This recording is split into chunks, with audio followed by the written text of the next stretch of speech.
भारत ने पहला अंतर्राष्ट्रीय फुटबॉल टूर लगभग 1924 में किया था।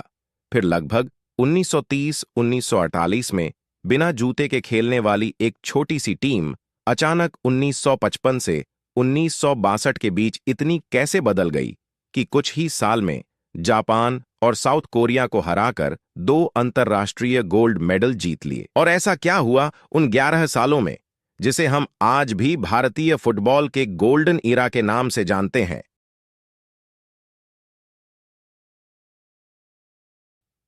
भारत को एक छोटी पोटी टीम से अंतर्राष्ट्रीय टीम बनाने में भारतीय फुटबॉल कोच सैयद अब्दुल रहीम का बहुत योगदान रहा।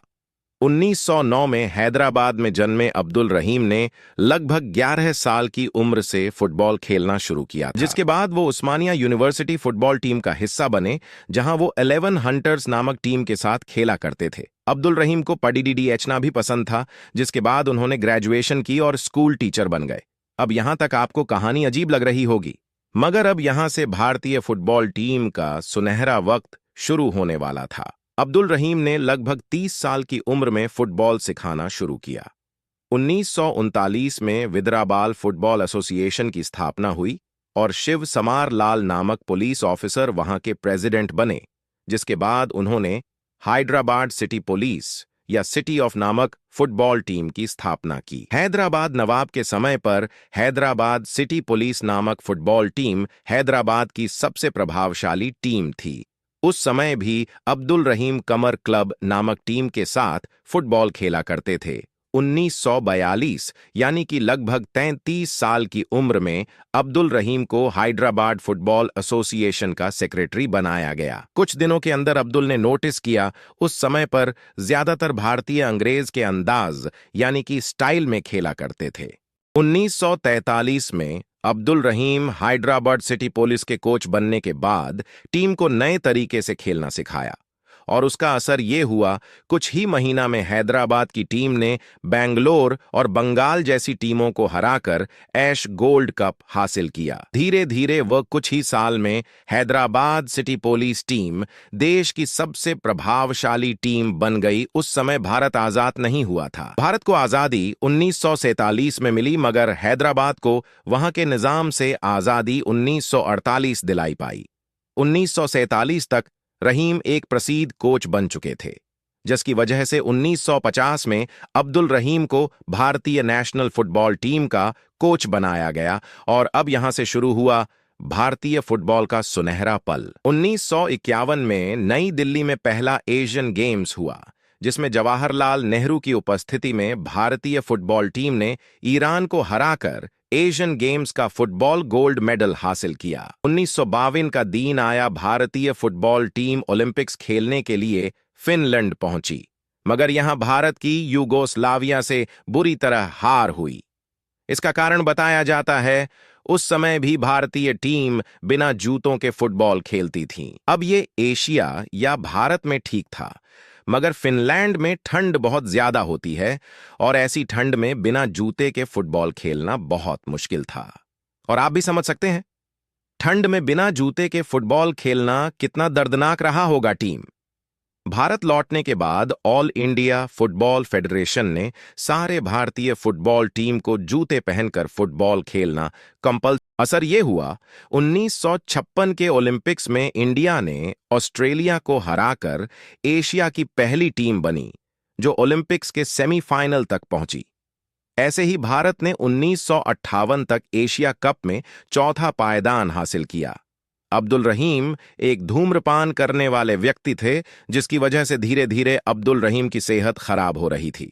1962 का वक्त आया और इस बार एशियन गेम्स इंडोनेशिया के जकार्ता शहर में था, मगर कुछ राजनीतिक कारण की वजह से इंडोनेशिया की सरकार ने इजरायल और ताइवान की टीम्स को इंडोनेशिया में आने का वीजा नहीं दिया, जिसकी वजह से वो टीम्स एशियन गेम्स नहीं खेल सकी। भारतीय नेशनल टीम के हेड ने इसकी वजह से इंडोनेशिया की सरकार को गलत बताया और उन्हें खेल में राजनीति न लाने की बात रखी, जिसकी वजह से वहां के लोग और सरकार बुरा मान गई और इतना बुरा मान गए कि वहां की हालत इतनी हुई कि ज्यादातर दूसरे खिलाड़ियों को अपने देश वापस जाना पड़ा, मगर भारतीय फुटबॉल टीम ने वहीं रुककर खेलने का फैसला किया।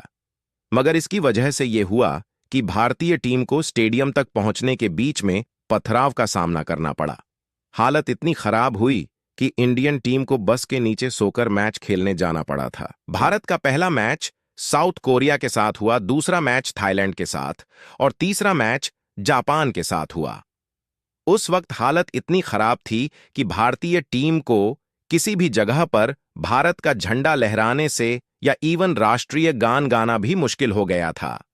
भारतीय टीम कोई भी मैच में खेलने जाती तो उस स्टेडियम में उपस्थित हजारों लोग भारतीय पर चिल्लाते और मजाक बनाते थे। ऐसे वक्त में अब्दुल रहीम मैच के शुरू होने से पहले या फिर मैच के बीच में हुई ब्रेक्स में टीम के सारे मेंबर्स को इकट्ठा कर ड्रेसिंग रूम में राष्ट्रगान गाते थे ताकि टीम में हिम्मत बने। भारतीय टीम जापान को हराकर सेमीफाइनल में पहुंची। लगातार मैचेस खेलने की वजह से टीम में थकान और इंजरीज बढ़ रही थी। रहीम ने मैच के कुछ मेंबर्स में फेरफार किया और फिर भारत ने दक्षिण वियतनाम से सेमीफाइनल जीता। फाइनल का वक्त आया और उस रात टीम सोई नहीं थी। अब्दुल रहीम उस समय कैंसर से लड़ रहे थे। रात के समय वो टीम को जकार्ता के रोड्स पर लेकर आए और कहा, कल आप लोगों से मुझे एक तोहफा चाहिए, कल आप सोना चांदी जीत लो। रहीम कोचिंग के साथ साथ टीम को मोटिवेट करने में माहिर थे। अगले दिन मैच हुआ और भारत के थके हुए खिलाड़ियों ने भी साउथ कोरिया को हराकर गोल्ड मेडल जीत लिया। फाइनली भारतीय टीम सोना जीतकर भारत लौटी। 2 महीने बाद लगभग 53 साल के उम्र में रहीम को कोच का पद छोड़ना पड़ा क्योंकि रहीम की सेहत दिन पर दिन खराब हो रही थी। वो बीच रात में बुरी तरह से खांसा करते थे। उनके शरीर में बुरे दर्द की वजह से कई दिनों तक उनका शरीर सिकुड़ जाता था। रहीम ने एक इंटरव्यू में सुझाव दिया कि भारत को नए तरीके से खेलने की जरूरत है। हमें अपनी नीति को बदलना होगा ताकि हम नए तरीके से खेल पाए।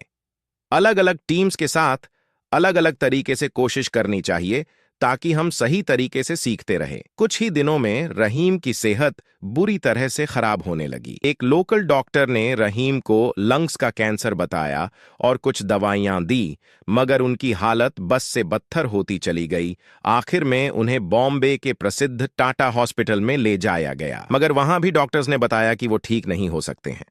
उन्होंने अपनी जिंदगी के आखिरी 6 महीने बेड पर व्यतीत किए। 1974 में इंडिया के नए कोच अल्बर्टो फर्नांडा किसी काम से ब्राजील गए। वहां उन्होंने देखा जो तकनीक अब्दुल रहीम 1956 में सिखाया करते थे, अब वैसी ही तकनीक ब्राजील सीखना शुरू कर रहा था। इसमें कोई शंका नहीं है, रहीम अपने समय में बहुत आगे थे। अब्दुल रहीम की बायोपिक फिल्म आपको मैदान में देखने को मिलेगी, जिसमें अब्दुल रहीम का रोल अजय देवगन करेंगे। आपके क्या विचार है अब्दुल रहीम और उस समय के भारतीय खिलाड़ियों के बारे में, हमें कमेंट करके बताएं।